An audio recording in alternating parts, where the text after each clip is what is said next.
Welcome to a whispering journey through history, where the past wraps you in a warm, if slightly stinky, embrace to lull your restless mind.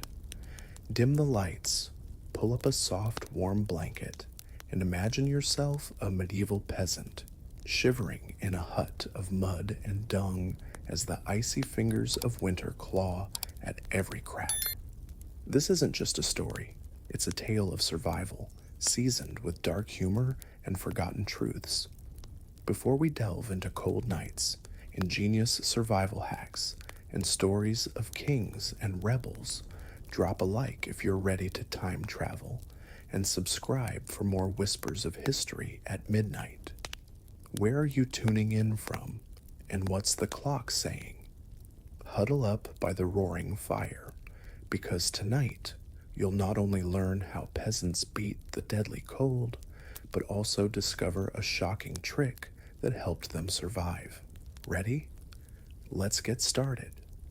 Close your eyes if you dare, and let the modern world slip away, because you're no longer in your cozy bedroom with its humming heater and double-glazed windows.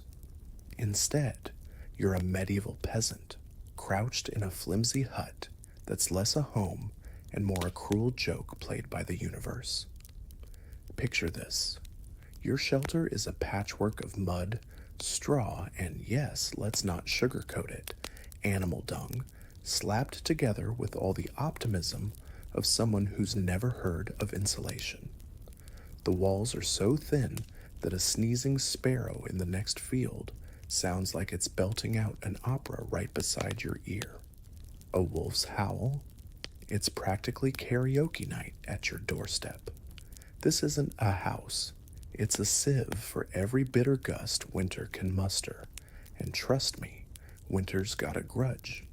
As you huddle closer to the pitiful glow of a tiny hearth, you realize there's no such thing as a window here, unless you count a ragged hole stuffed with a scrap of animal hide, optimistically dubbed the view. It flaps uselessly when the wind picks up, which always lets in icy drafts that feel like they've been personally sharpened by Jack Frost himself. Forget central heating or electric blankets. Your only source of warmth is that sputtering fire in the corner, coughing out heat so feeble it's more of an apology than a comfort. The temperature inside? It's just a polite nod above the bone-chilling freeze outside, as if the cold is saying, "Oh, you thought you'd escape me? Cute." When the wind howls, and it howls like an angry ghost with a score to settle, your hut becomes a medieval refrigerator, minus the convenience of a light bulb or a leftover pizza.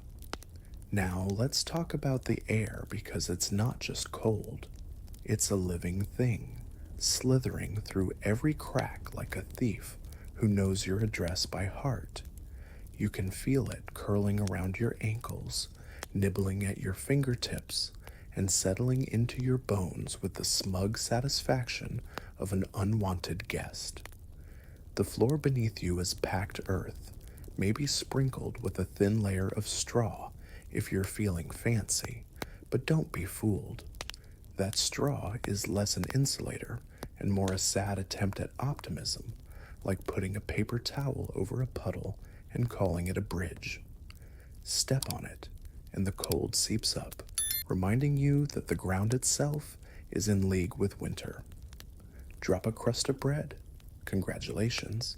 It's now a fossil in the permafrost, locked in a frosty grave alongside your dreams of warmth. This is the shocking truth. Your home, the one place meant to shield you, is your greatest betrayer. Historians, with their polite academic jargon, call these structures wattle and daub, which sounds charming until you realize it's just sticks woven like a basket and smeared with a questionable mix of mud and manure. It's less a wall and more a suggestion, one that winter laughs at as it barges through. In the 1300s, when Europe was gripped by brutal winters, think the Little Ice Age creeping in, peasants like you faced nights where temperatures plummeted below zero and the wind was a relentless enemy. No weatherproofing, no triple pane glass, just you, your grit, and a hut that's a wind tunnel with a roof. If you think your modern apartment's drafty window is a problem, imagine a house that's 90% drafty and 10% hope. Yet, here's where the story twists and you start to feel a grudging respect for these medieval survivors. They didn't have thermostats or Gore-Tex, but they had cunning. You, as this peasant, aren't just sitting there cursing the cold, though. Let's be honest. You're probably doing that too. You're scheming, adapting, and outsmarting the elements with tricks born of necessity. The same ingenuity that built cathedrals and tamed wild lands was at work in your little hut, where every scrap of straw or smear of dung was a weapon in the war against winter. It's humbling, isn't it? While you're wrapped in a duvet today, grumbling about a chilly office, your ancestors were wrestling with a cold so fierce it could freeze your breath midair. Their survival wasn't just luck, it was a masterclass in resilience. Compare that to now, where a power outage sends us into a panic and a broken heater feels like a personal affront. You might laugh at the absurdity of a dung-smeared wall, but those peasants would scoff at our fragility, our reliance on gadgets to keep the cold at bay. They faced winter with nothing but their wits and a stubborn refusal to die, and somehow they made it through nights that would send a modern soul running for the nearest hotel. This isn't just a history lesson, it's a mirror reflecting how far we've come and how much we owe to those who endured. As you imagine yourself in that hut, the wind screaming outside, you can't help but feel a spark of gratitude for your warm bed and a flicker of awe for the peasants who turned a frozen nightmare into a story of triumph. The cold, though, isn't done with you yet. It's not just a physical foe, it's a psychological one, whispering doubts as the fire flickers and the darkness presses in. Every creak of the hut, every gust rattling the hide window, is a reminder that you're one mistake away from disaster. But you're not alone in this. Your family, your neighbors, even the snorting pig in the corner, they're your allies, your lifeline. Survival in the Middle Ages wasn't a solo act. It was a communal dance, choreographed by necessity and fueled by hope. As you brace for the long night ahead, you're not just fighting the cold, you're carrying the weight of centuries, a legacy of human stubbornness that refused to let winter win. So as you sit there, knees tucked under a threadbare cloak, the fire's faint glow painting shadows on the walls, take a moment to marvel at your own imagined tenacity. You're not just a peasant, you're a warrior in a war against the elements, armed with nothing but a flickering flame and a heart that won't quit. The night is young, and the cold is relentless, but you've got tricks up your sleeve, tricks that history has whispered down through the ages. Let's see how you outsmart this frozen beast, because believe it or not, the real battle is just beginning. You're still here, crouched in your medieval peasant hut, the wind outside snarling like a beast that's been denied its dinner. You might think this rickety pile of mud and sticks is your sanctuary, a flimsy barrier between you and the freezing void of a 14th century winter. Think again. Your house isn't your friend, it's your sworn enemy, a traitor that invites every icy gust to waltz right in and makes itself at home. The walls, if you can call them that, are less a defense and more a cruel prank, woven from sticks and slathered with a dubious mix of mud, straw, and, let's just say it, cow dung. It's not a house, it's a wind tunnel with a roof, and the wind knows your address by heart. Every creak, every shudder is the hut laughing at your misery, as if to say, warmth? Not on my watch. Let's paint the scene because you need to feel the betrayal in your bones. You're sitting on a floor of packed earth, maybe sprinkled with a thin layer of straw if you've had a good harvest, or if you're sneaky enough to pilfer some from the neighbor's field. That straw sounds cozy, doesn't it? Like a rustic carpet straight out of a fairy tale. Wrong. It's a lie, flattening under your weight, faster than your hopes of a warm night. The cold seeps up from the ground like an underground river, curling around your toes, gnawing at your heels, and whispering, "You thought you could outsmart me?" Drop a crust of bread, a wooden spoon, or heaven forbid, your only pair of mittens, and congratulations, they're now part of the permafrost, frozen solid in a grave of dirt and despair. Your floor isn't just cold, it's a thief, stealing anything that dares touch it. The walls, oh, the walls, they're the real villains. Historians call this construction wattle and daub, which sounds like something you'd order at a quaint countryside pub. In reality, it's a lattice of twigs smeared with a paste that's one part mud, one part straw, and one part medieval desperation. It's about as insulating as a paper bag in a rainstorm. Every gap, every crack is a VIP entrance for the wind, which doesn't bother knocking. It barges in, rattling the hide flap over your so-called window, bringing with it a chill so sharp it could cut glass. In the 1300s, during the early whispers of the Little Ice Age, winters across Europe turned brutal, with temperatures plunging to lows that made your teeth ache just thinking about them. Your hut? It's not built for this.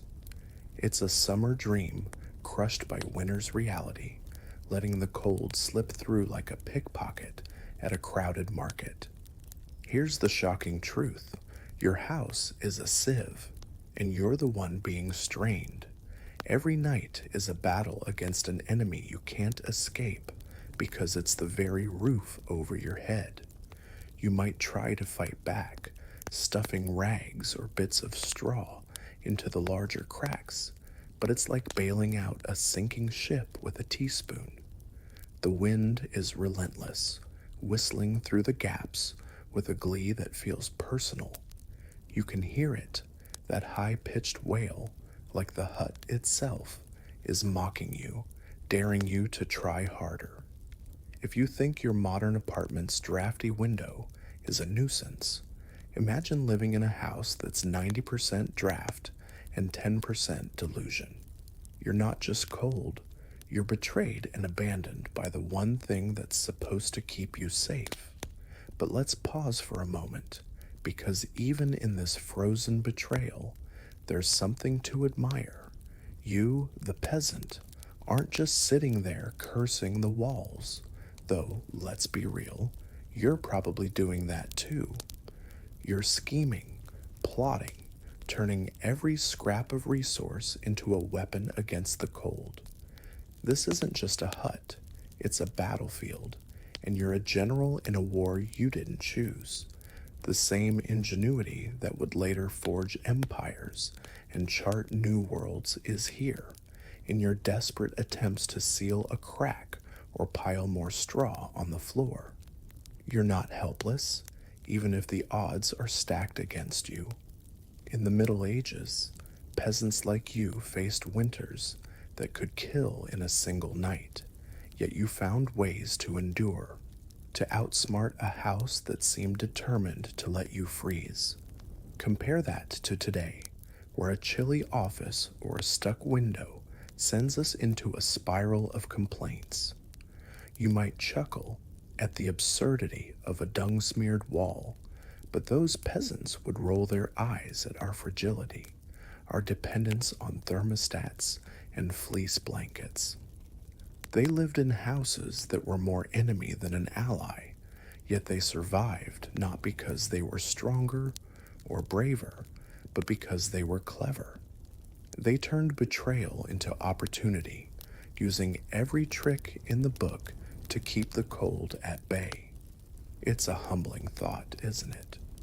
While you're nestled in your modern bed, grumbling about a cold snap, your ancestors were waging war against a house that hated them, and they won night after freezing night.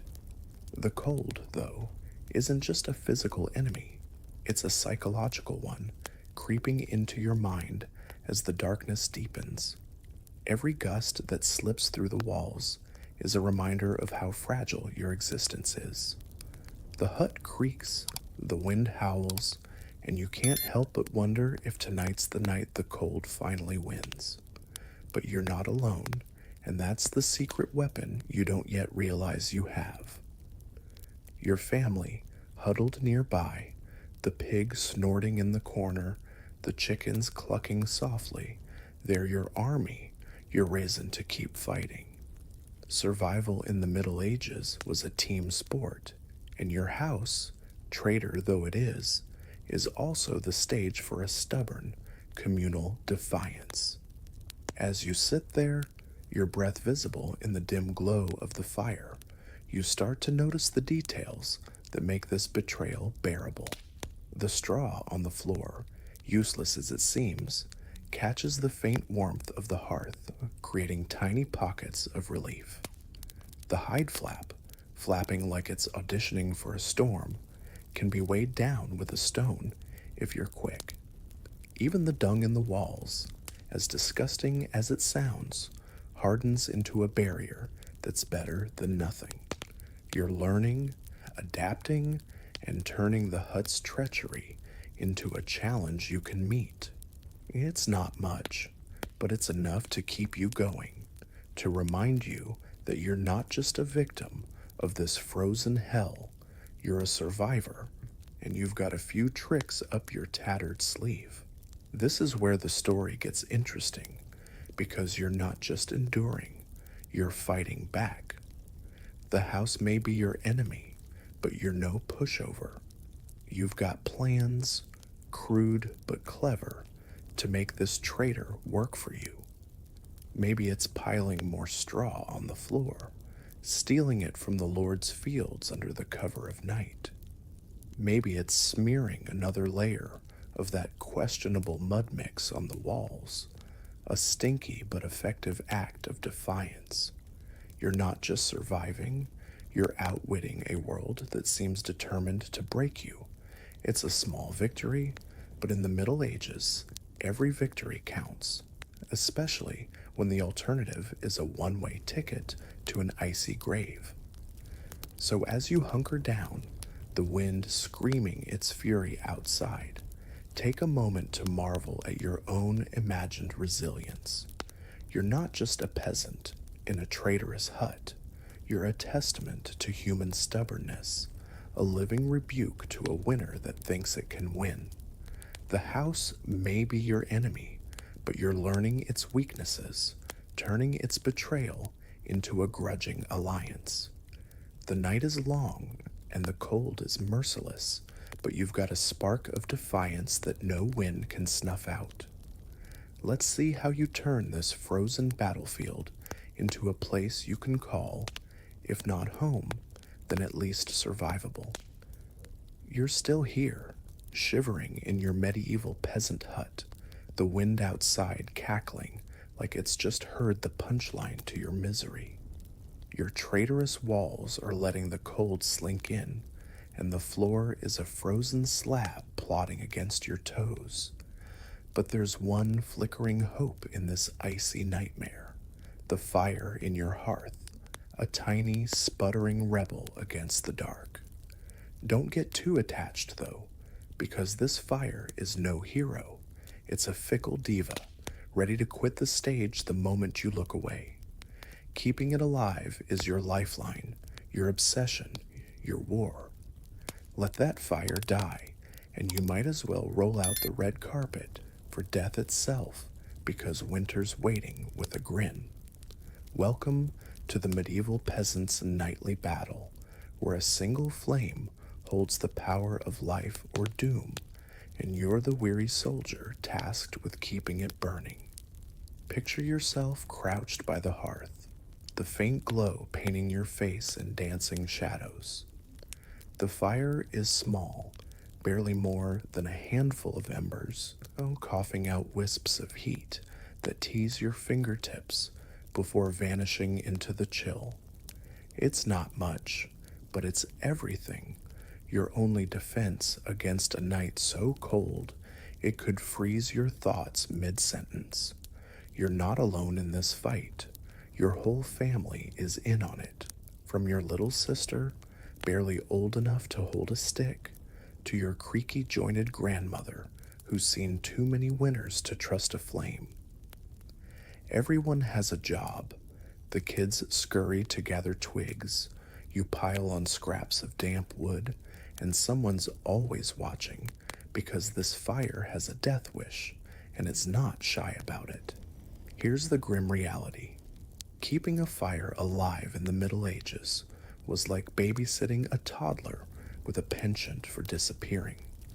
Let your guard down, and it's gone. The shocking truth? If that fire goes out, you're not just cold, you're in mortal danger.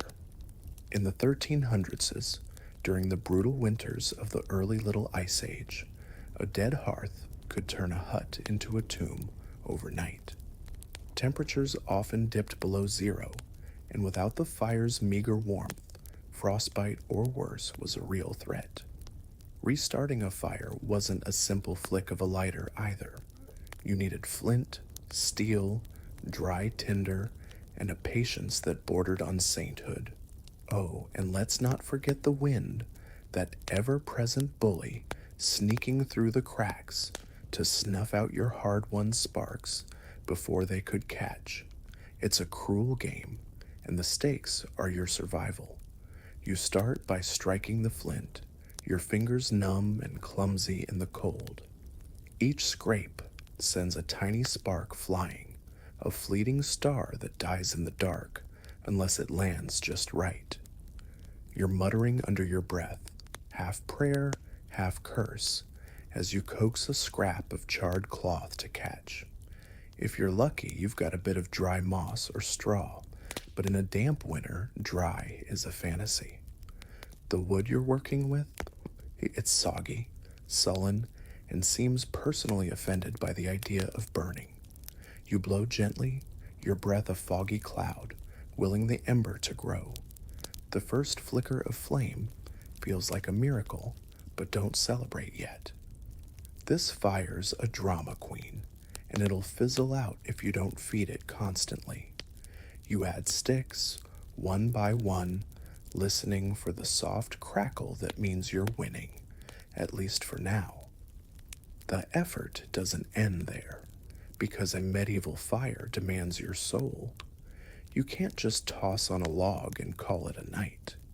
Every piece of fuel is precious, hoarded like gold, in a world where dry wood is rarer than a sunny day in February. You're scavenging scraps from the forest, stealing kindling from the Lord's land if you're bold, or breaking up old furniture if you're desperate.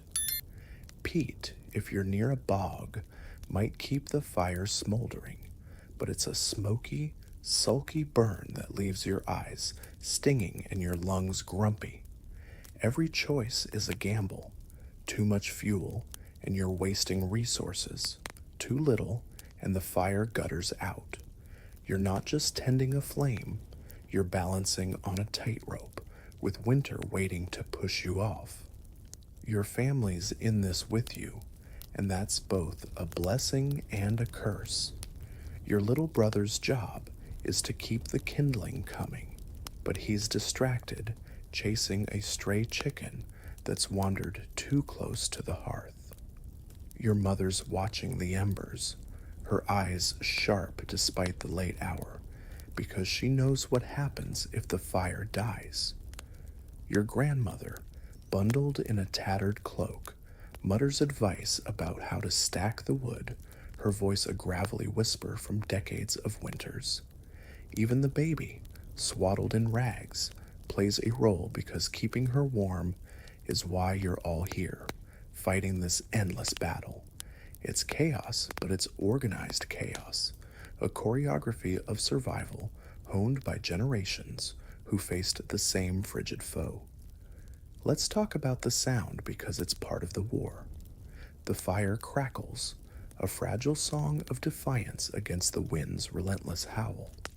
Every pop and hiss is a victory, every silence a warning. You're tuned to it, your ears pricked for the moment the crackle fades, signaling the fire's about to betray you.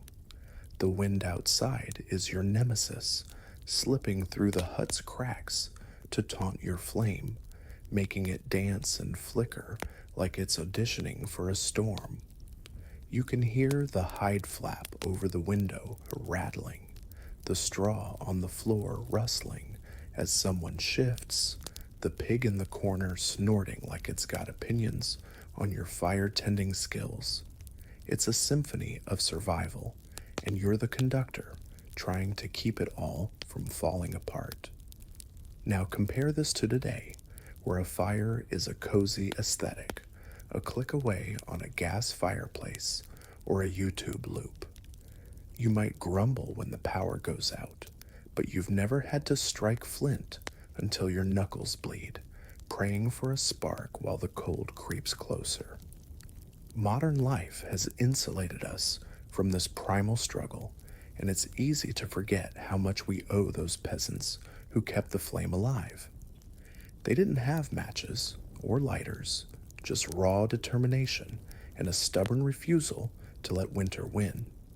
Their fires weren't just heat, they were hope, a glowing promise that dawn might come.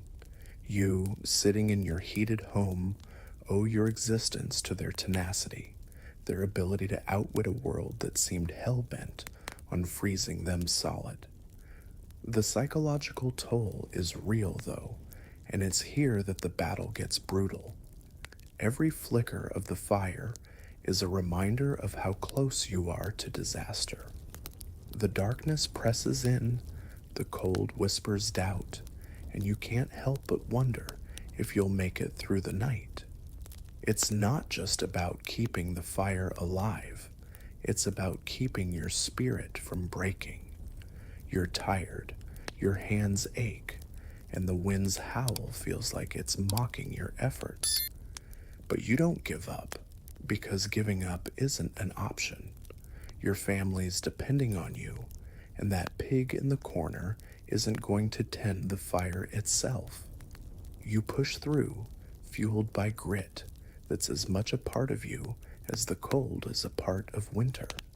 Here's where the story turns, because you're not just a victim of this fire's whims, you're its master, or at least you're trying to be. You're learning its tricks, its moods, the way it sulks with wet wood or flares with a gust of air. You're stacking the sticks just right, creating a little teepee that coaxes the flame to grow. You're shielding it from the wind with your body, your cloak flapping like a makeshift barricade. It's exhausting, but it's empowering too. You're not just surviving, you're fighting, and every crackle is a battle won. In the Middle Ages, this was life, a constant dance with danger, where a single flame could mean the difference between waking up and never waking at all. As you tend the fire, the hut feels a little less like a traitor. The warmth, faint as it is, spreads to your hand and your face, a small rebellion against the cold that's trying to claim you. You're not safe, not yet, but you're alive, and that's a victory. The family around you, the animals snoring in the shadows, they're your reason to keep going. This fire isn't just heat, It's a symbol of your defiance, a middle finger to a winter that thinks it can break you. You're a peasant, yes, but you're also a warrior, armed with flint, straw, and a will that refuses to quit. So as you sit by the hearth, the fire's glow battling the darkness, take a moment to marvel at your own imagined strength. You're not just keeping a flame alive, you're keeping a family, a legacy, a future. The night is long, the cold is merciless, but you've got a spark that no wind can extinguish. The war with the fire is far from over, but you're ready for the next battle because, in this frozen world, you're learning that survival is an art and you're painting a masterpiece. The night has swallowed your medieval peasant hut whole, and the cold is a snarling beast clawing at the walls, which, let's be honest, are about as protective as a wet parchment. Your fire's flickering like it's considering a career change, and the wind's howling a tune that could make a banshee jealous. You're exhausted, your fingers numb from tending the flame, but sleep is calling, and it's not the gentle kind. It's the desperate, bone-deep need to curl up and pray you wake up thawed. Here's where you learn the medieval art of survival. You don't sleep alone. No, you pile in with your entire family, your neighbors, and, brace yourself, a menagerie of livestock that smells like they've never heard of soap. Welcome to the shocking truth of a winter night. To survive, you'll sleep cheek to cheek with a pig, a goose, and maybe a cow that thinks it's the landlord. Imagine this. You're shuffling toward a pile of straw that's optimistically called a bed, though it's more like a nest for someone who's given up on dignity. The air is so cold your breath hangs in clouds, and every step feels like a betrayal of the fire's faint warmth. You're not alone in this cramped, creaking hut. Your parents are already burrowed in, their snores a rhythmic protest against the chill. Your little brother's wedged in a corner, clutching a tattered blanket like it's a holy relic. Your grandmother, bundled in rags, mutters about the winters of her youth as if they were somehow worse. And then there's the livestock. Oh, the livestock. Chickens cluck sleepily in a corner. A pig snorts like it's judging your life choices. And a cow, sprawled against the wall, chews its cud with the smug satisfaction of someone who pays rent. This isn't a bedroom, it's a barnyard with a roof, and you're about to join the chaos. The shocking reality hits you like a bucket of ice water. Personal space is a myth, a fairy tale for kings and fools.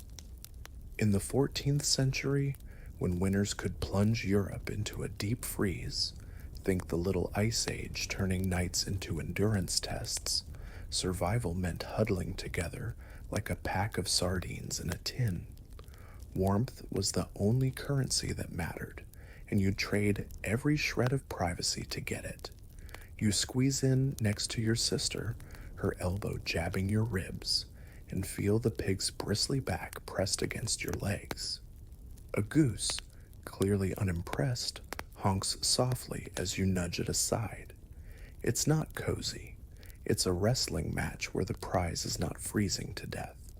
You're not just sharing space, you're sharing survival, and every warm body, human or otherwise, is a soldier in this war against the cold. Let's talk about the smell, because it's not just a background detail. It's a character in this story, and it's got a personality that could knock you out. The air is thick with the ripe perfume of unwashed bodies, damp straw, and livestock that haven't seen a bath since the last century. It's a stench so potent it could wake the dead, but here's the kicker. You're used to it. That smell is your badge of honor, proof you're still alive. The layer of grime on your skin, it's not dirt, It's medieval Gore-Tex, locking in the heat your body's fighting to produce. By February, if you're sporting a crust of filth that could double as armor, congratulations, you're winning at life. The smell isn't failure, it's fashion, a functional stink that says, I'm too busy surviving to care about your nose. This communal pileup isn't just about warmth, it's a strategy, a deliberate act of defiance against a winter that wants you dead. Historians note that medieval peasants often slept in a single room, sometimes with extended family or even neighbors, because body heat was a resource more precious than gold. In villages across England, France, and beyond, where winter nights could dip to 10 degrees or lower, huddling was a science. You're not just lying there, you're part of a human furnace. Each breath, each snore, adding a fraction of a degree to the collective warmth. The animals, as smelly as they are MVPs in this game. That pig's body heat is a radiator, the cow's bulk a windbreak, and even the chickens tucked in their corner contribute a surprising amount of coziness. It's chaotic, it's crowded, but it works, and that's what counts. The noise is another beast entirely, and it's not exactly a lullaby.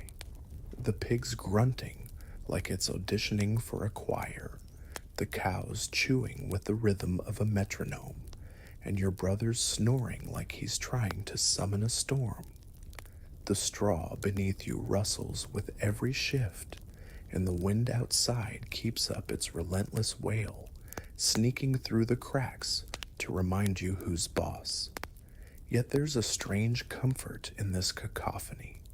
It's the sound of life, of survival, of a community that refuses to let the cold win. You're not just hearing your family and animals, you're hearing resilience, a chorus of stubbornness that's been echoing through centuries. It's not peaceful, but it's powerful, a reminder that you're not fighting this battle alone. Now let's compare this to today, where personal space is practically a religion. You might cringe at the thought of sharing a bed with a pig, but your ancestors would laugh at your obsession with privacy, your need for a king-sized mattress, and noise-canceling headphones. They slept in heaps, not because they loved the smell of goose feathers, but because it was the difference between life and death. Modern life has spoiled us with heated homes and flannel pajamas, but it's also distanced us from the raw, communal grit that kept humanity alive. You, nestled in your quiet bedroom, owe your existence to those who endured these smelly, crowded nights, who turned a barnyard into a fortress of survival. It's humbling, isn't it? Your Wi-Fi might fail, but you've never had to negotiate bed space with a cow. The psychological weight of this setup is real, though, and it's not all warm fuzzies. You're packed in so tight you can't move without elbowing someone, and the smell, familiar as it is, still stings your eyes on a bad day. The darkness presses in, the cold lurks just beyond your little huddle, and every creak of the hut feels like a threat. You're not just fighting the cold, you're fighting fear, the nagging worry that this night might be the one you don't survive. But here's where the magic happens. You're not alone. Your family's presence, the animals' warmth, they're a shield against the despair. You're part of something bigger, a collective defiance that turns a freezing night into a story of triumph. It's not comfortable, but it's comforting, a reminder that survival is a team sport. As you settle into the straw, your body pressed against your sister's, the pig's snores vibrating through your spine, you start to notice the small victories. The warmth, faint but real, spreads through the huddle. a shared gift that no one takes for granted. The goose, still grumpy, nestles closer, its feathers brushing your arm like a reluctant truce. Even the cow, chewing away, feels like an ally, its bulk blocking a draft that would have chilled you to the bone. You're not just surviving, you're thriving in the medieval sense of the word, which means not dead yet. It's a low bar, but you're clearing it, and that's something to be proud of. This huddle, as absurd as it sounds, is a testament to human ingenuity. In the Middle Ages, when resources were scarce and winters were merciless, peasants like you turned necessity into strategy. You didn't have down comforters or electric heaters, but you had each other and you made it work. The same cunning that built stone castles and navigated stormy seas was here, in the way you arranged bodies and animals to maximize warmth. It's not glamorous, but it's brilliant, a master class in survival that deserves more than a footnote in history books. You're not just a peasant, you're a pioneer, rewriting the rules of winter with every snore and shuffle. So as you lie there, the straw poking your back, the pig's warmth seeping into your side, take a moment to marvel at your own imagined resilience. You're not just enduring a freezing night, you're defying it, surrounded by a motley crew of humans and beasts who are your partners in this gritty ballet. The cold is still out there plotting its next move, but you've got a secret weapon: togetherness, the kind that turns a smelly, crowded hut into a stronghold. The night is far from over, but you're ready for what comes next, because in this frozen world, you're learning that survival isn't just about staying warm, it's about staying human. You're deep in the heart of a medieval winter night, your peasant hut groaning under the assault of a wind that's got a personal vendetta. The fire's flickering like it's debating retirement, and your family's huddled together in a smelly, snorting pile of humans and livestock clinging to every scrap of warmth. The cold is a relentless thief, slipping through the cracks of your trader house. But you're not just sitting there cursing the frost, though. Let's be honest, you're probably doing that too. You're a survivor, a scrappy genius in a threadbare cloak, and you've got tricks up your sleeve that would make a modern survivalist blush. Welcome to the Medieval Peasants Masterclass in Outsmarting Winter, where straw, mud, and, yes, even dung become your weapons in a war against the freeze. The shocking truth? You're about to turn this icy hellhole into a fortress, one stinky, clever hack at a time. Picture yourself shuffling across the heat's frozen floor, your breath a foggy cloud, your fingers stiff as you eye the gaps in the walls. Those cracks aren't just annoyances, they're the enemy's front line, letting the cold waltz in like it owns the place. But you're not helpless. You grab a handful of straw, maybe some raggedy moss from the forest, and start jamming it into every crevice you can find. It's not high tech, but it's high stakes. Each tuft's a tiny act of defiance against the wind's smug invasion. If you're lucky, you've got some animal hair shed by the cow that's currently hogging the warmest spot by the hearth, and you stuff that in too, creating a patchwork barrier that's more hope than science. The wind's howl softens, just a fraction, and you feel a flicker of triumph, like you've landed a punch in this endless boxing match. The floor's your next battleground, because it's not just cold, it's a frozen traitor sucking the warmth from your feet like a vampire with a grudge. You've got a thin layer of straw down already, but it's flattened faster than your dreams of a mild winter. So you pile on more, as much as you can scavenge, or, if you're feeling bold, borrow from the Lord's fields under cover of night. This isn't just bedding, it's insulation, a desperate attempt to keep the ground's icy grip at bay. You spread it thick, like a lumpy carpet, and when you step on it, the faint crunch underfoot is a small victory, a sign that you're fighting back. It's not much, but in a world where the cold plays dirty, every degree counts, and you're clawing back what you can. Now let's talk about the walls, because they're not just failing you, they're practically cheering for the enemy. Your hut's wattle and daub construction, a fancy term for sticks and mud, is about as insulating as a sieve in a snowstorm. But you've got a secret weapon, and it's not for the faint of heart. A fresh coat of mud mixed with, brace yourself, animal dung. Yes, you're slathering your house with poop, and no, it's not glamorous. In the 14th century, when Europe's winters turned brutal during the early Little Ice Age, peasants discovered that this smelly paste, when dried, formed a surprisingly effective barrier against the cold. You mix it with straw, slap it on the walls, and let it harden into a crust that's half armor, half insult to winter's ego. The smell? Let's just say it's a perfume only a survivor could love. But when the wind's howl turns to a whimper, you'll grin through the stench. This dung smearing isn't a one-time deal. It's an annual ritual, a medieval home improvement project that makes modern renovations look like child's play.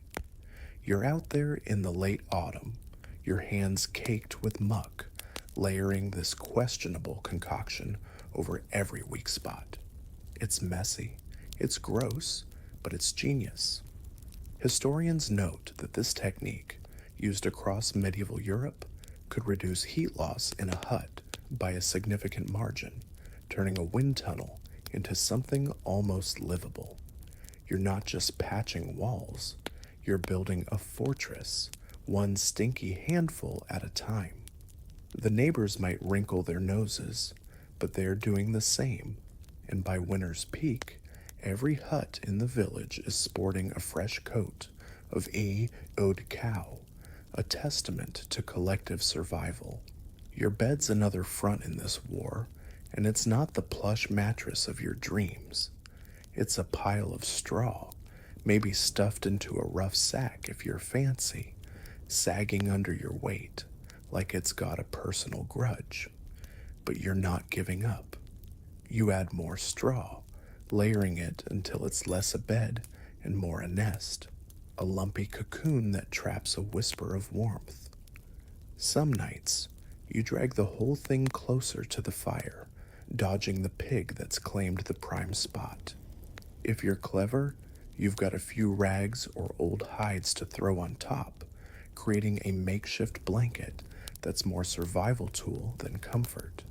It's not cozy, but it's yours, and in a world where the cold plays for keeps, that's a victory worth celebrating. The ingenuity doesn't stop there, because you're a master of making something from nothing. You've got scraps of wool, maybe a bit of leather from a worn-out shoe, and you're turning them into crude mittens or a cap to keep your head from freezing. These aren't fashion statements, they're lifelines, pieced together with the kind of resourcefulness that would make a modern DIY guru weep with envy. In medieval villages, where resources were scarcer than a sunny day, peasants like you turned every scrap into a tool for survival. You're not just stuffing cracks or piling straw, you're inventing, adapting, and rewriting the rules of a game rigged against you. It's a humbling reminder of human resilience, a spark of brilliance in a world that's trying to snuff you out.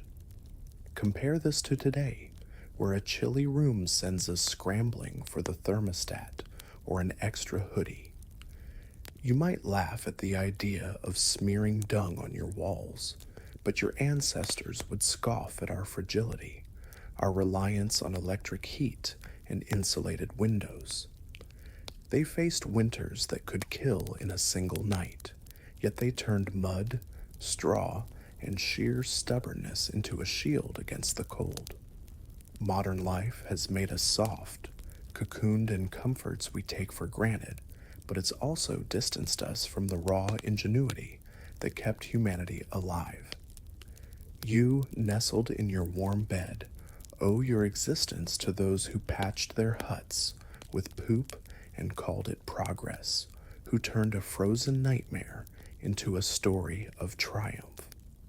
The psychological toll of this battle is real, though, and it's not all clever hacks and gritty victories. Every crack you seal, every layer of straw you add, is a fight against despair as much as cold. The wind's relentless wail is a reminder of how close you are to disaster, and the darkness presses in, whispering doubts about whether you'll see spring. But here's where the magic happens.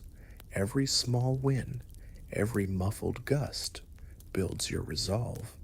You're not just surviving, you're proving something to the cold, to the world, to yourself.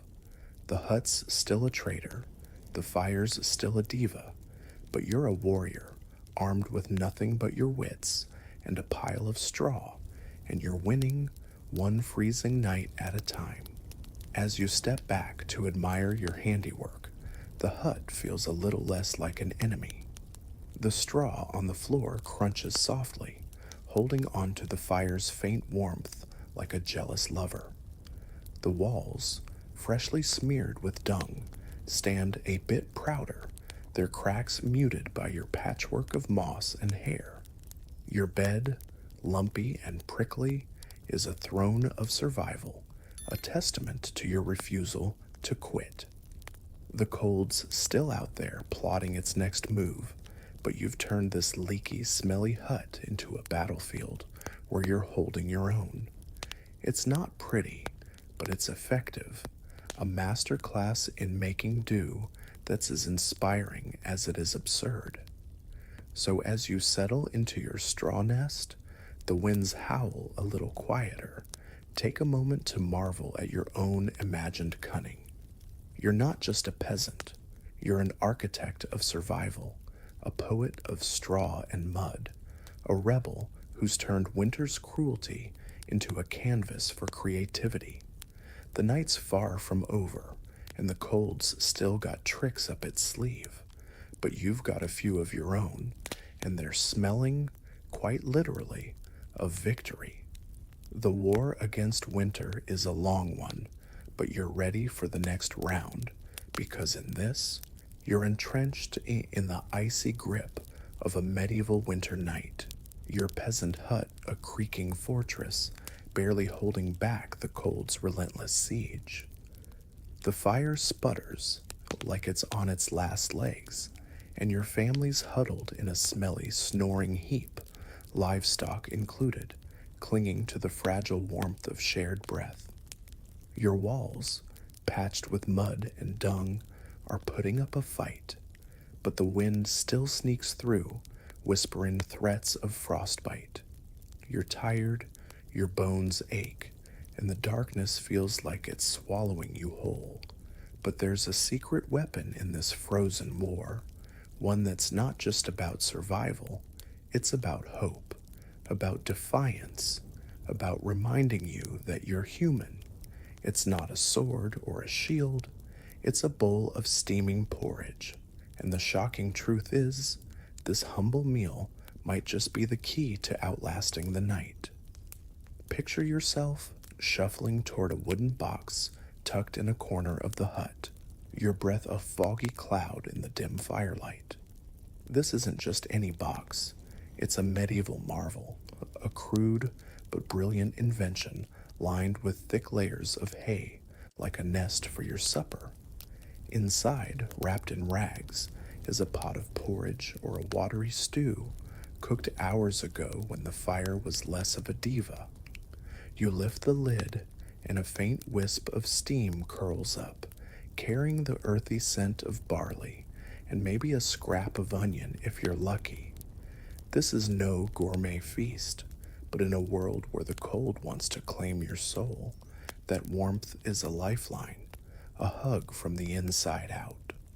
You scoop a portion into a chipped bowl, the heat seeping into your numb fingers, and for a moment, the wind's howl feels a little less personal. Here's the genius of it. That hay-lined box isn't just keeping your food warm, it's a time machine, stretching the fire's fleeting gift across the long, brutal night. In the 14th century, when resources were scarcer than a kind word from the local lord, peasants couldn't afford to keep the fire roaring for every meal, so they got clever. By nestling a hot pot in a box stuffed with hay, they created a primitive slow cooker, trapping heat for hours without wasting precious fuel. You're not just eating, you're wielding a survival hack that's as old as the hills and twice as stubborn. The porridge might be bland, the stew more water than meat, but it's warm, and in this frozen hell, warm is worth more than gold. The act of eating is a ritual, a small rebellion against the cold's tyranny. You huddle close to the hearth, the bowl cradled in your hands, the faint crackle of the fire mingling with the soft clink of your wooden spoon. Each bite is a burst of warmth, spreading from your stomach to your fingertips, chasing away the chill that's been gnawing at you. The taste? Let's not romanticize it. Barley porridge is about as exciting as a tax ledger, and the stew's best feature is that it's not frozen. But it's fuel, and more than that, it's a reminder that you're still here, still fighting. You share the pot with your family, passing the bowl to your little sister, who's shivering under a rag blanket, and your grandmother, whose eyes gleam with the wisdom of too many winters. It's not just food, it's a pact, a silent vow to see the dawn together. The shocking truth isn't just the hay box, it's how food becomes your secret weapon against despair. In medieval Europe, where famine loomed like an uninvited guest, a full stomach was a psychological shield as much as a physical one. During the harsh winters of the Little Ice Age, when crops failed and livestock starved, a warm meal could mean the difference between giving up and pushing through. You're not just feeding your body, you're feeding your spirit, stoking the fire inside you when the one in the hearth falters. The cold wants to break you, to make you forget the spring, but every spoonful is a defiance, a whispered promise that you'll outlast this night, this season, this relentless enemy. You're not stopping at food, though, because your ingenuity runs deeper. That same hay that keeps your porridge warm is your ally in other ways. You stuff it into rough cloth sacks, creating makeshift hot water bottles for the children, tucking them against their small bodies to ward off the cold. The sacks are lumpy and prickly, but they hold the fire's warmth like a jealous lover, giving your little brother a fighting chance against the frost. You might even wrap a hay-stuffed rag around your own chest, feeling the faint heat seep into your skin, a crude but effective armor against the night's bite. It's not pretty, but it's brilliant, a testament to a people who turned scraps into survival tools with a shrug and a smirk. The sounds of this moment are part of the magic, a quiet symphony of resilience. The fire pops softly, the hay rustles as you shift the box, and the spoon scrapes the bowl with a gentle rhythm. Your family's breaths, uneven and heavy, blend with the pig's snores and the cow's slow chewing, a reminder that you're not alone in this fight. The wind outside still wails, but it's muffled, pushed back by the walls you've patched and the warmth you've clawed back. It's not peaceful, but it's alive, a soundscape of survival that wraps around you like a tattered cloak, keeping the darkness at bay.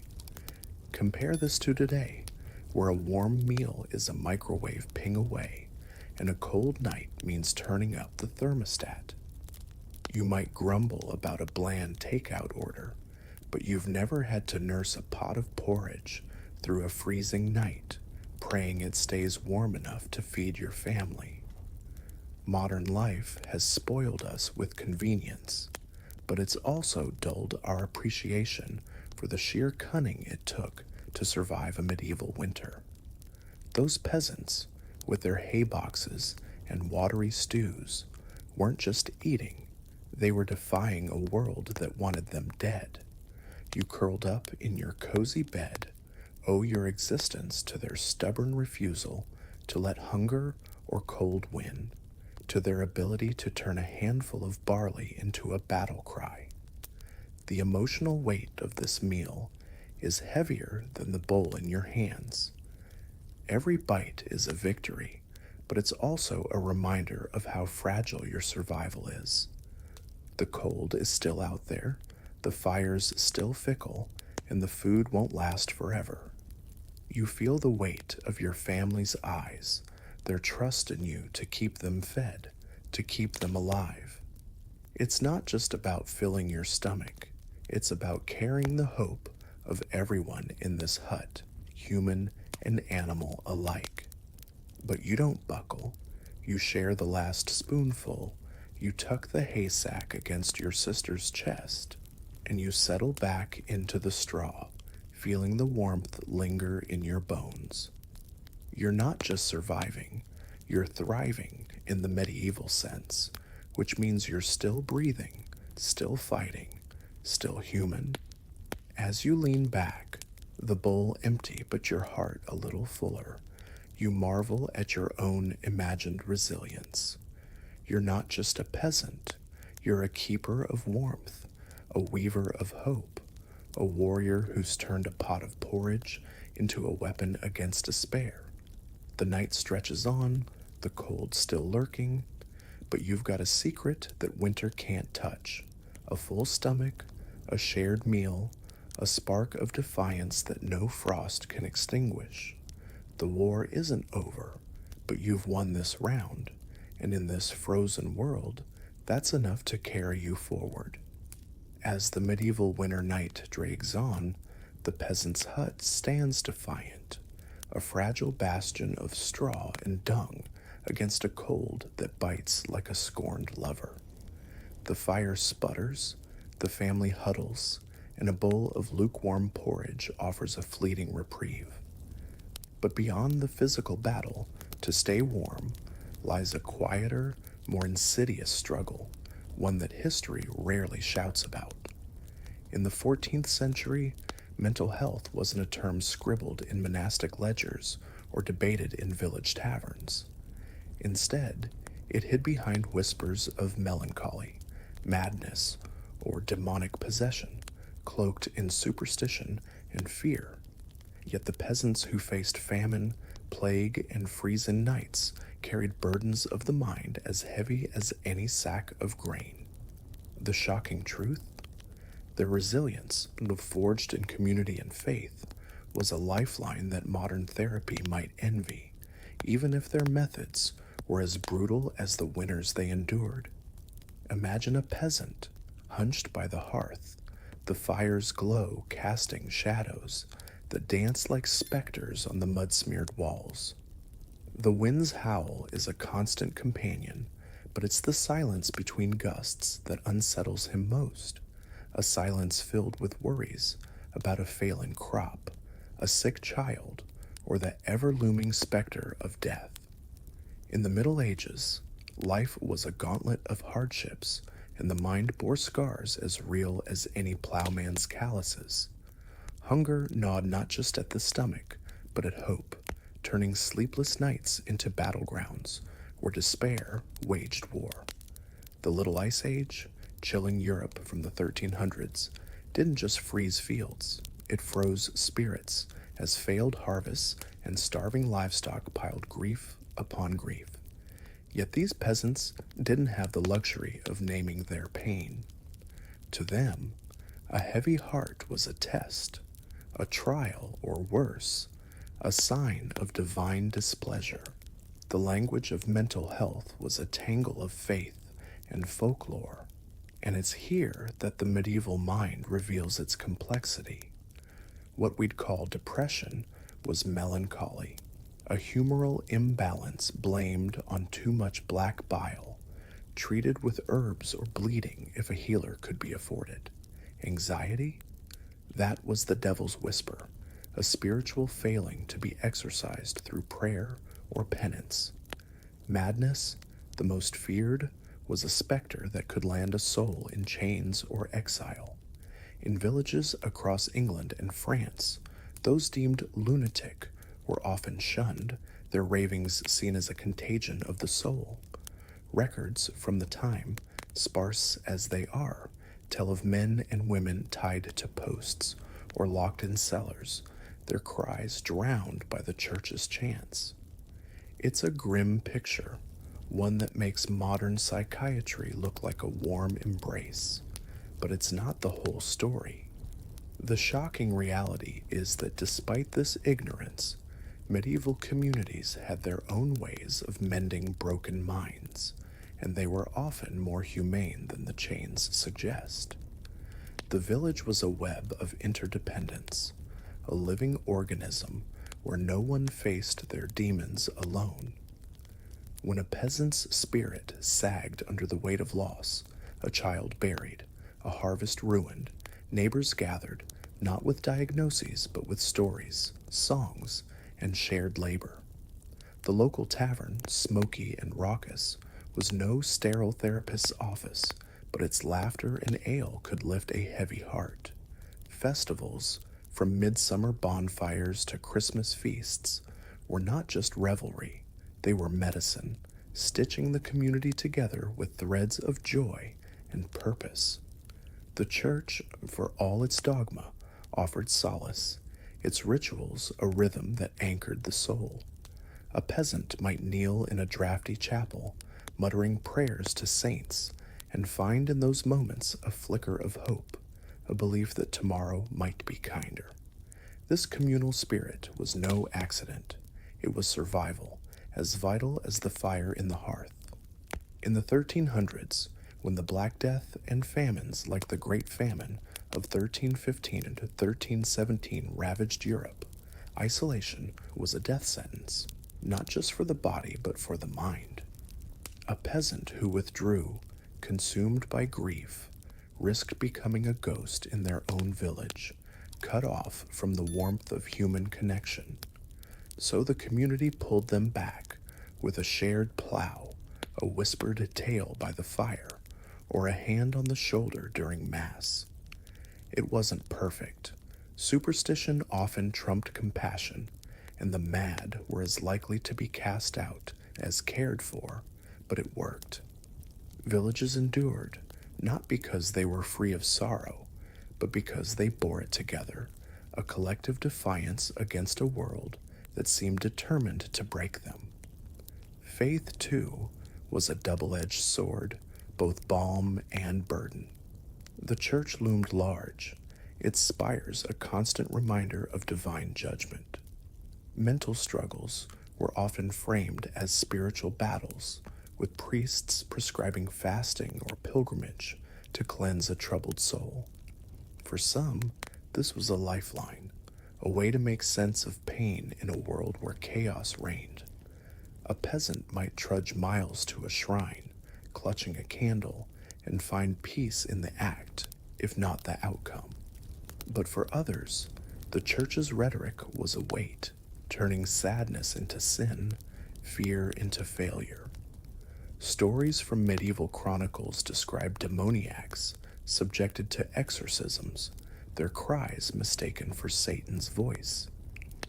It's a chilling reminder of how misunderstanding could turn suffering into spectacle, yet even here, there's nuance.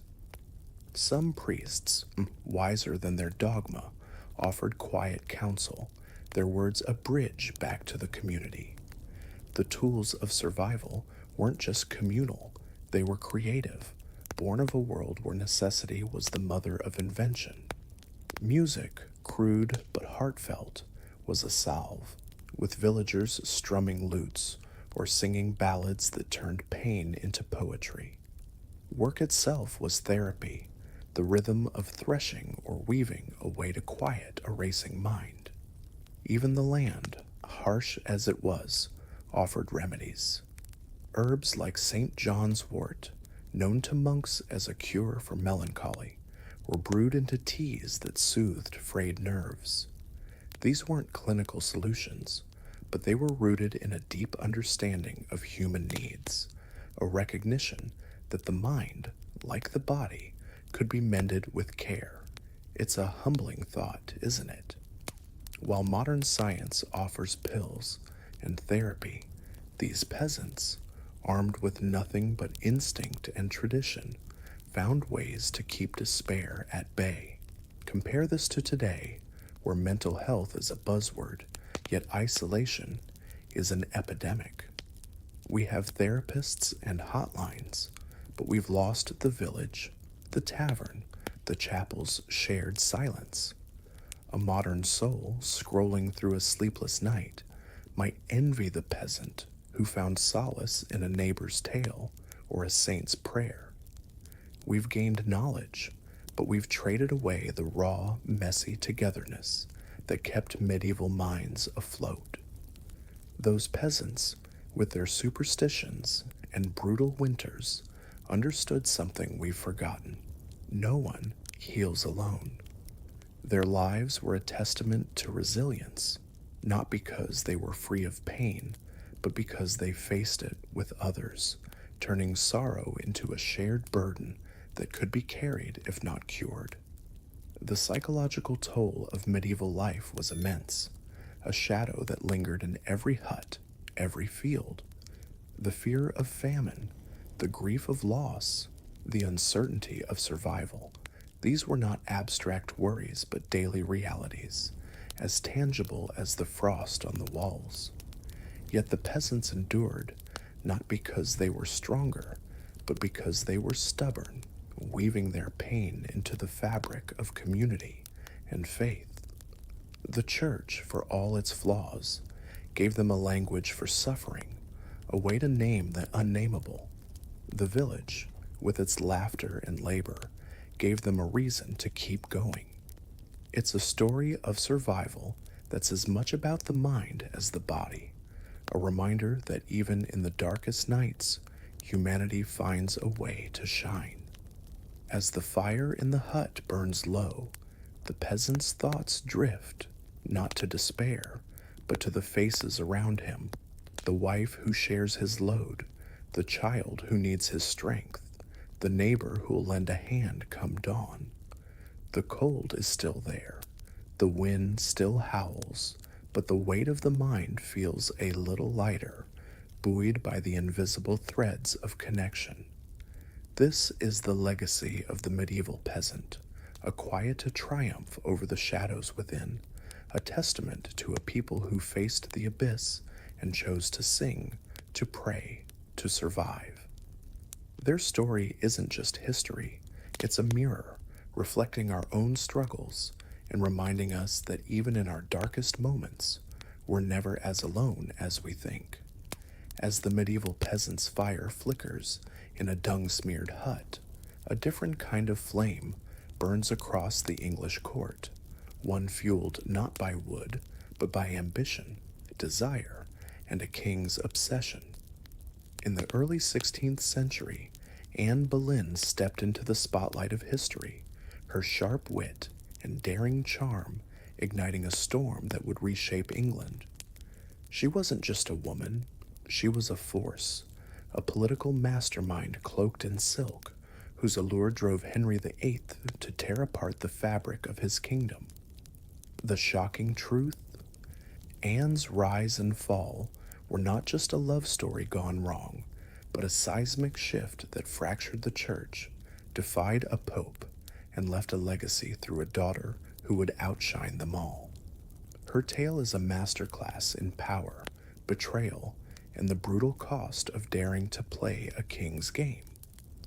Anne Boleyn entered the court like a comet, her dark eyes and quick tongue setting her apart from the demure ladies of the 1520s. She wasn't born to greatness. Her family was gentry, not royalty, but she carried herself as if destiny owed her a crown. Trained in the sophisticated courts of France and the Netherlands, Anne learned the art of charm, wielding it like a blade polished to a gleam. She didn't simper or fade into the background. She sparkled, her laughter a melody that drew Henry VIII like a moth to a flame. By 1526, the king, a man used to getting his way, was smitten, his letters to her a fevered mix of poetry and pleading. But Anne was no mere mistress. She refused to be another notch on Henry's royal bedpost, demanding marriage or nothing. It was a gamble that would either make her queen or break her entirely. The problem, of course, was Catherine of Aragon, Henry's steadfast queen for nearly 2 decades. Catherine was no wilting flower. She was a Spanish princess, devout and dignified, who'd borne Henry's only surviving child, Mary. Divorce was not just a scandal, it was a theological earthquake, forbidden by the Catholic Church unless the Pope granted a dispensation. Henry, driven by his hunger for Anne and a male heir, decided to challenge Rome itself. Anne, ever the strategist, didn't just flirt. She counseled, nudging Henry toward a radical idea: break with the Vatican and declare himself head of the English Church. It was a move so audacious, it made courtiers choke on their wine. By 1533, with the Pope's refusal ringing in his ears, Henry did just that, shattering centuries of tradition to make Anne his queen. It's a delicious irony. A woman, dismissed by many as a temptress, reshaped a nation's faith with her ambition. But the crown was a heavy burden, and Anne's throne was built on sand. Her coronation was a glittering spectacle, yet whispers of discontent echoed through the court. She was bold, opinionated, and unapologetic, qualities that dazzled Henry but alienated nobles who preferred their queens to be meek. Her sharp tongue, once a charm, became a liability, cutting allies as easily as enemies. The pressure to produce a male heir was crushing.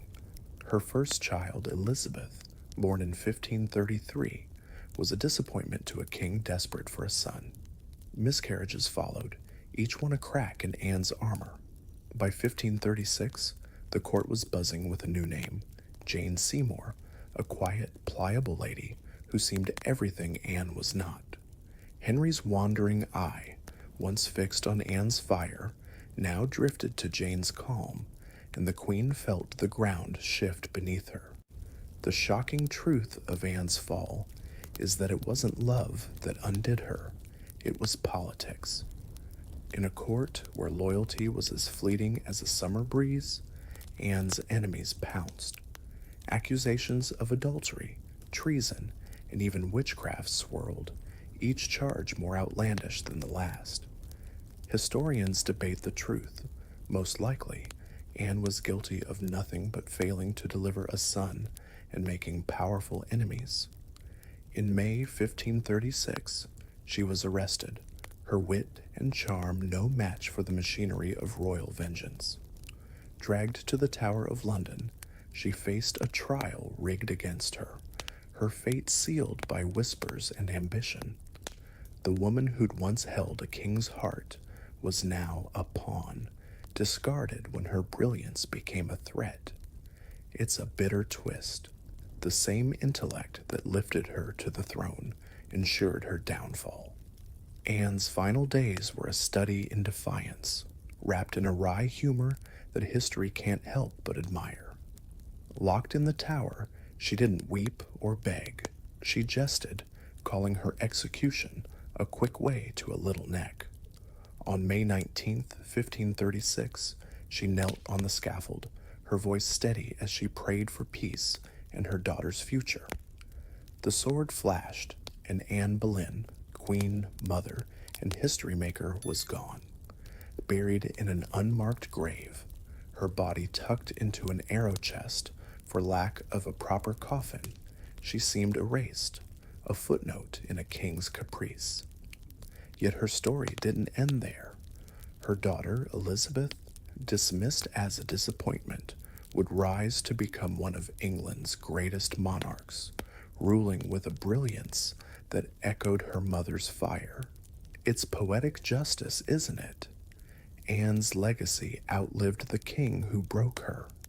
The psychological toll of Anne's life was immense, a mirror to the peasant's struggle in its own way. She navigated a world where one misstep meant ruin, her mind a battlefield of ambition, fear, and hope. Like the peasant clutching a bowl of porridge, Anne clung to her wit, her charm, her vision of power, even as it slipped away.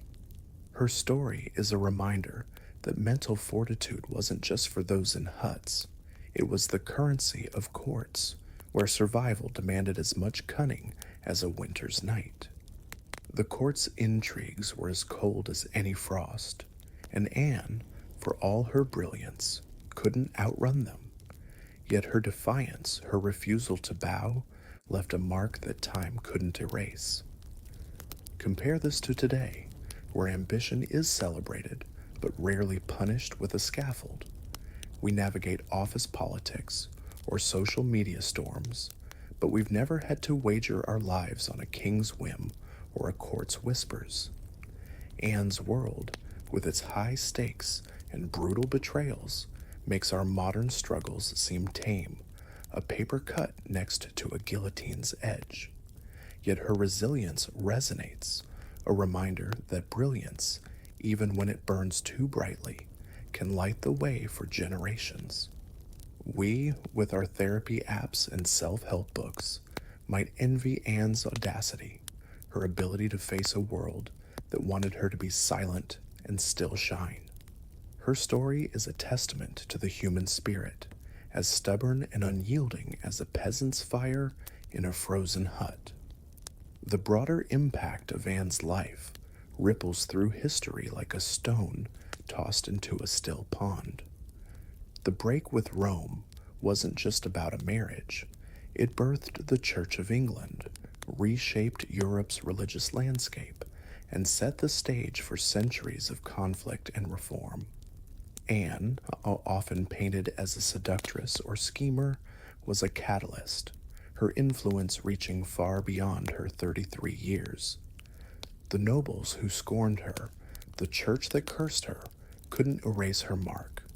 Her daughter, Elizabeth I, would rule for 45 years, a golden age that bore Anne's fingerprints in every decree, every triumph.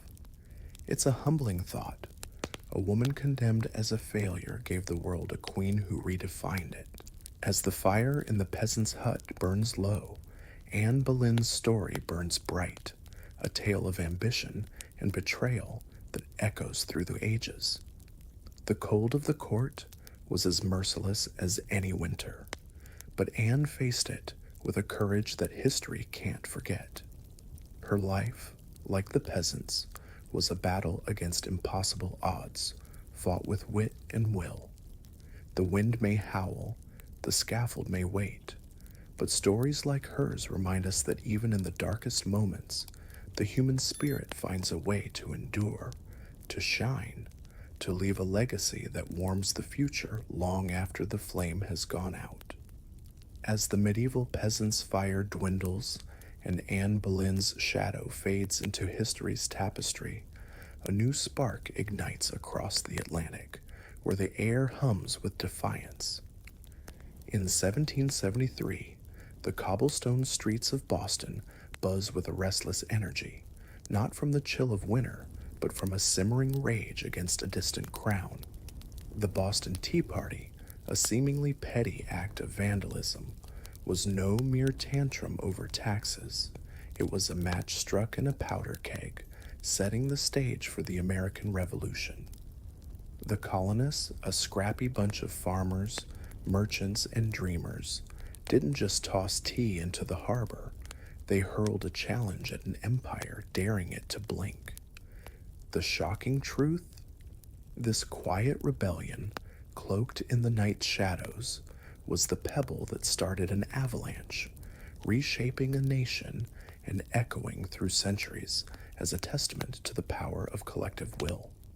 In the early 1770s, the American colonies were a tinderbox, bristling under Britain's heavy hand.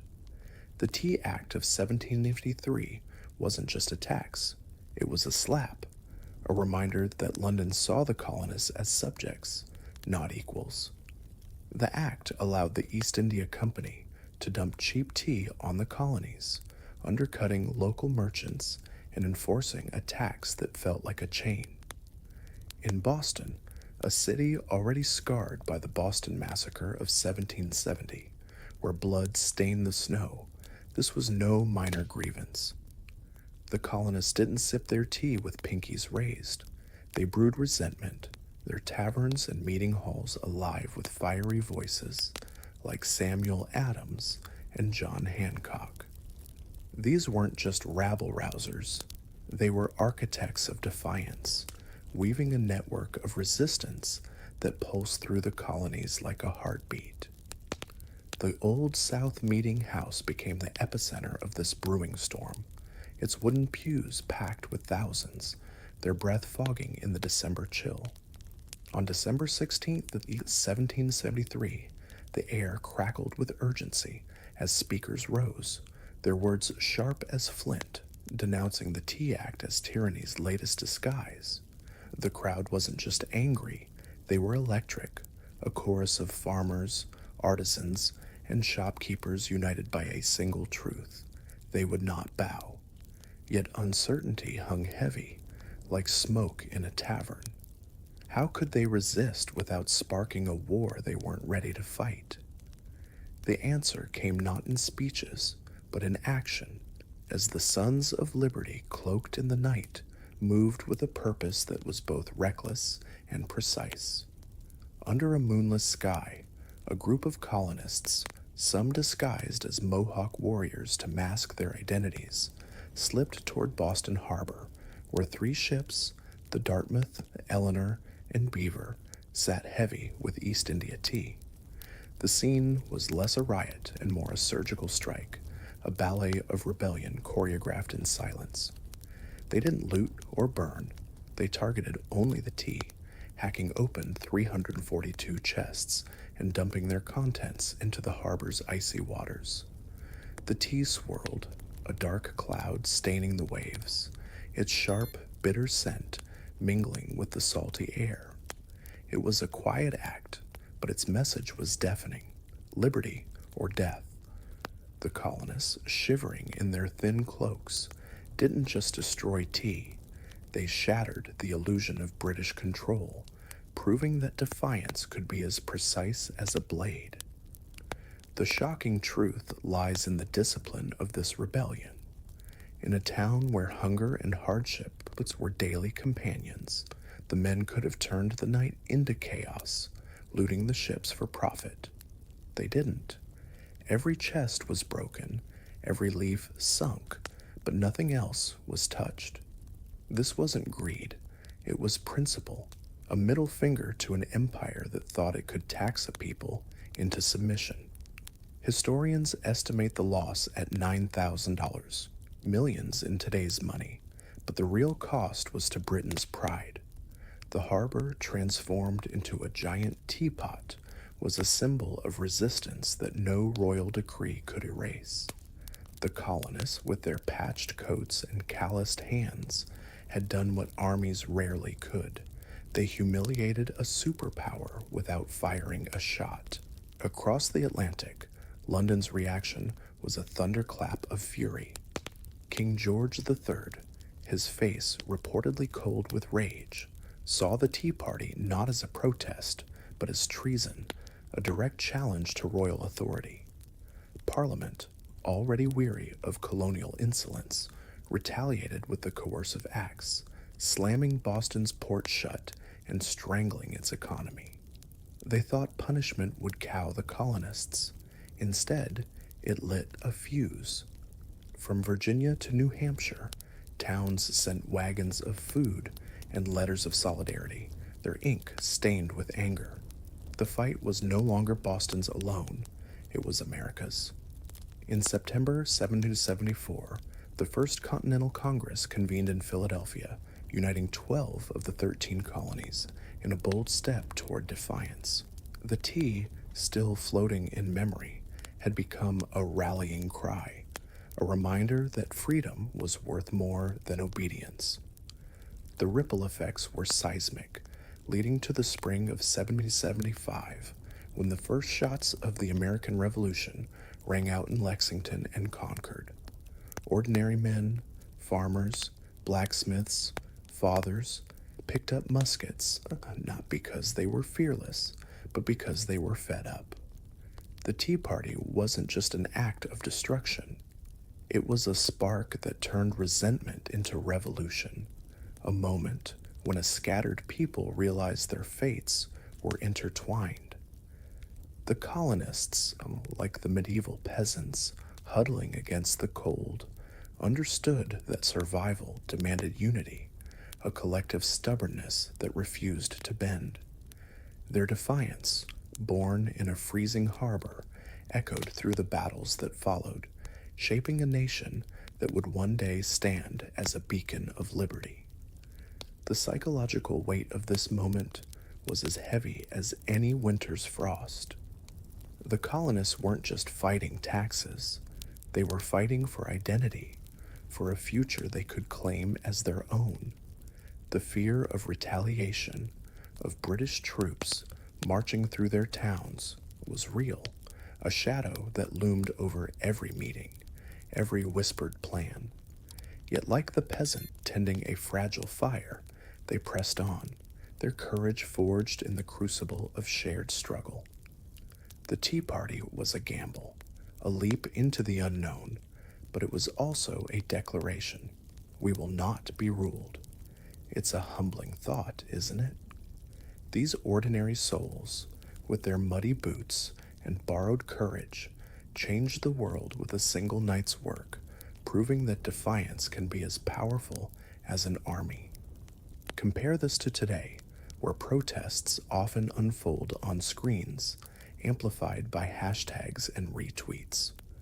We march for causes, but rarely with the stakes of a musket's fire or a gallows shadow. The colonist world, where a single act could mean death or freedom, makes our modern battles seem tame, a tweet storm next to a revolution's roar.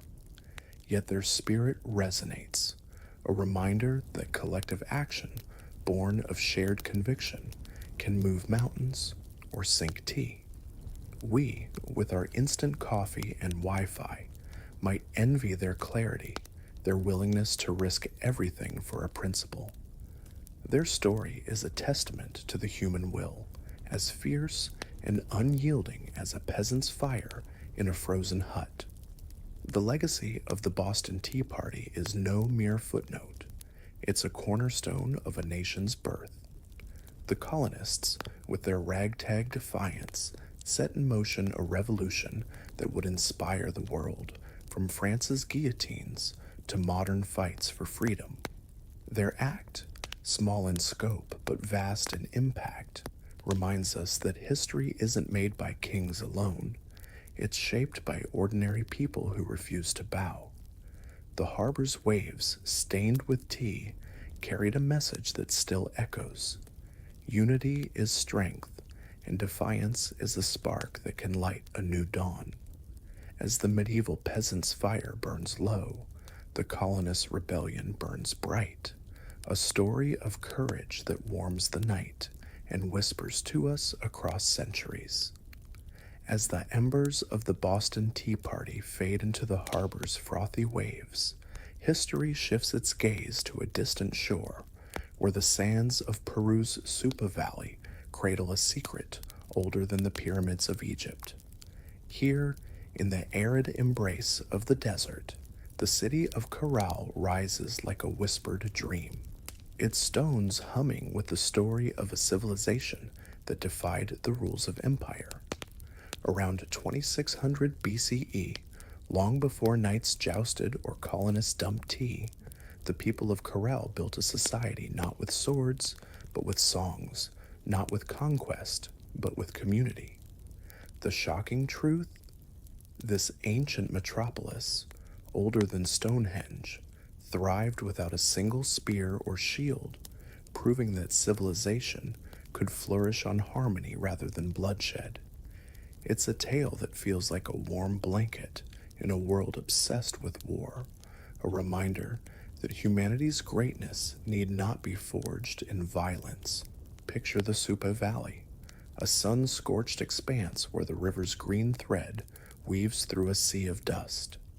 Amid this harsh landscape, Corral's pyramids loom, not as tombs for dead kings, but as living monuments to a people's vision.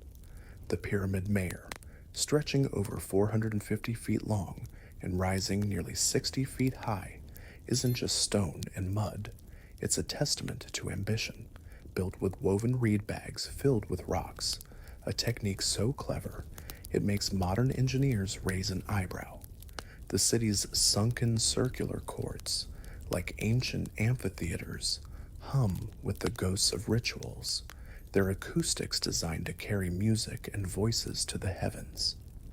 This wasn't a fortress, it was a gathering place, where people came not to fight but to celebrate, to trade, to dream. The air, thick with the scent of cotton and dried fish, buzzes with the rhythm of a society that chose connection over conflict. The shocking truth of Corral lies in its absence of war. In an era when most early civilizations, think Mesopotamia or Egypt, built walls and sharpened blades, Corral stands naked without ramparts or weapons. Archaeologists, is digging through the sands, found no signs of battle, no charred ruins, no skeletons scarred by violence. Instead, they uncovered flutes carved from pelican bones, their notes still haunting after millennia, and quipus, knotted cords that whispered trade deals and stories. The people of Corral didn't conquer, they negotiated, swapping cotton grown along the river for fish from coastal villages, shells from the Pacific, and stones from the highlands. It's a delicious irony. While others spilled blood to claim power, Corral's strength was its marketplace, its altars, its music, a civilization that thrived by weaving people together like the reeds in their pyramids. This wasn't a primitive camp, it was a metropolis, home to thousands who lived with a sophistication that belies its age. The city's layout, with its pyramids, plazas, and homes, was planned with a precision that rivals modern urban design. The sunken courts, aligned with the stars, weren't just stages for ceremonies. They were cosmic anchors, linking the earth to the heavens. Rituals marked the seasons, the planting of crops, the turning of the stars, with music as a bridge between the mundane and the divine. Imagine the scene. Drums pulse, flutes sing, and voices rise in a desert night, the community bound by shared purpose. The cotton fields, irrigated with ingenious channels, fed a trade network that stretched to the sea, bringing wealth without war. Corral's people didn't just survive, they crafted a world where life itself was the victory. The psychological weight of this harmony is profound, a stark contrast to the medieval peasant's battle with winter, or Anne Boleyn's dance with betrayal. In Corral, stress wasn't born of conquest, but of balance, of ensuring the community thrived as one. The rituals, the music, the trade, these were not just acts of survival, but of joy, a collective exhale that kept despair at bay. Unlike the colonists facing British muskets, Corral's people faced no external foe, yet their challenge was no less daunting: to build a society in a desert where water was scarce and the sun merciless.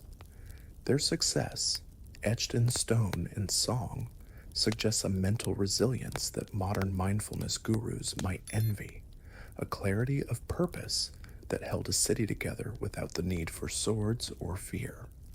Compare this to today, where our cities pulse with competition, our headlines scream of conflict, and our stress festers in isolation. We build skyscrapers and fire missiles, but Corral's people built pyramids and played flutes, their legacy a quiet rebuke to our obsession with dominance.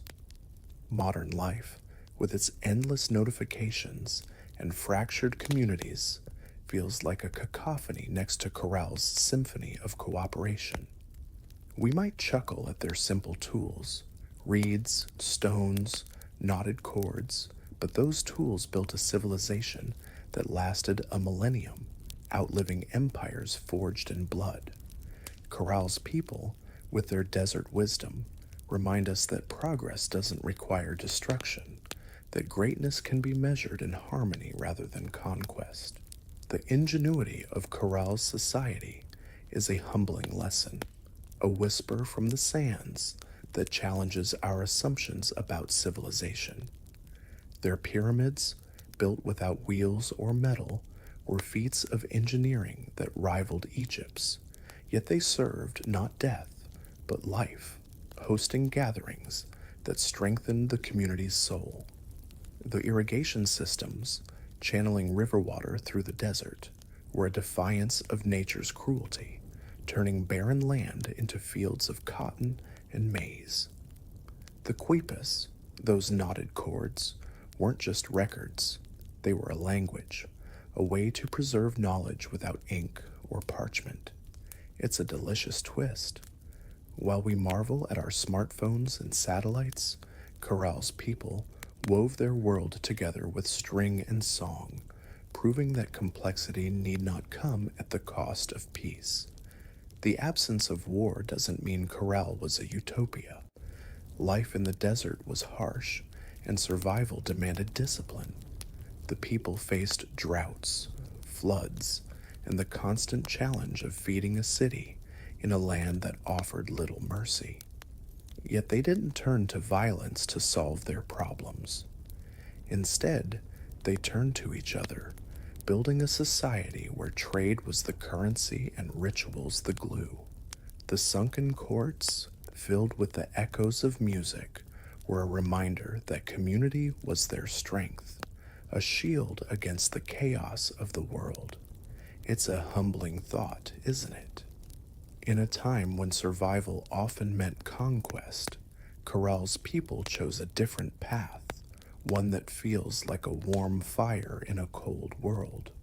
The legacy of Corral is no mere archaeological footnote. It's a beacon, a challenge to rethink what makes a civilization great. For nearly a millennium, it stood as a testament to human potential, only to be buried by time and sand, forgotten until the late 20th century when archaeologists uncovered its secrets. The stones of Corral, weathered but unyielding, speak of a people who built not for glory, but for connection, who chose music over swords. Their story, like the peasants' fire or the colonists' tea-soaked rebellion, is a reminder that humanity's strength lies in its ability to come together, to create, to endure. The desert nights may have been cold, but Corral's spirit was warm, a flame that burns through the ages. As the stars wheel over the Supa Valley, Corral's pyramids stand silent, their shadows stretching across a world that has forgotten their song. Yet their message lingers, a quiet defiance of the idea that greatness requires blood. The medieval peasant, the defiant colonist, the ambitious queen, they all fought their battles, but Corral's people fought with harmony, proving that a civilization could rise without falling to war. Their story is a lullaby for the restless, a whisper that even in the harshest times, humanity can choose to build, to sing, to thrive. It's a legacy that warms the heart, reminding us that our greatest triumphs are not in what we conquer, but in what we create together. As the medieval fire fades and Corral's flutes hush, our journey through time whispers to a close. From freezing huts to defiant harbors, from Anne's sharp wit to ancient harmonies, we've wandered through history's quiet corners, where resilience blooms like stars in the dark. Let your shoulders soften, your breath slow, as the night's gentle arms cradle you. Feel the weight of centuries lift, leaving only the hum of stories to guide you to sleep. If your eyes still linger, share a thought. What stirred your heart tonight? Let it drift into the comments, a whisper for others to find. Tomorrow, another tale awaits, a new thread in history's tapestry, ready to lull you into dreams. For now, close your eyes. Let the wind's soft sigh carry you, and rest. The past has sung its song. Sleep is yours to claim.